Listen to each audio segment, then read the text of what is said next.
J'ai accordé beaucoup de crédit pour le coup et beaucoup d'intérêt à l'expérience von Papen, qui est généralement évacuée en 2 lignes, dans les manuels quand on parle de cette période, parce que, il y avait, tout autour de lui un consortium, libéral autoritaire, composé, de banquiers, composé d'industriels, composé de grands propriétaires terriens, de militaires, de journalistes, d'universitaires et cetera, qui avait, une vraie vision pour l'Allemagne et une vision de long terme.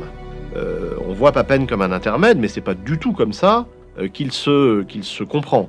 D'ailleurs, Schleicher, qui tire les ficelles depuis 1930, de son poste de numéro 2 en fait du ministère de la Guerre, Schleicher s'est trompé lorsqu'il a cru pouvoir nommer un homme de paille.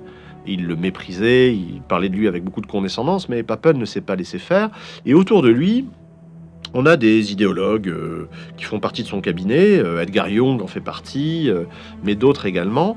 Et j'ai lu leur littérature, parce que ces gens-là écrivent, à l'été 32, à l'automne 32, ils décrivent les principes de leur politique, économique, sociale, internationale, et leur vision pour l'Allemagne à long terme. Ce qui est fascinant, et là aussi les interpellations contemporaines sont criantes, c'est que ces gens-là, autour de Papen, se considèrent comme étant les meilleurs. Ils sont appelés à gouverner par décret de la nature et décret de la société. Ils sont bien nés, ils ont fréquenté des bonnes écoles, ils ont fait de beaux mariages, ils sont riches.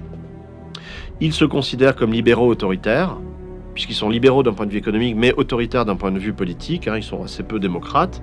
Et ils se considèrent très éclairés du point de vue économique, puisqu'ils vont rompre avec la déflation de Brüning et promouvoir une politique de l'offre.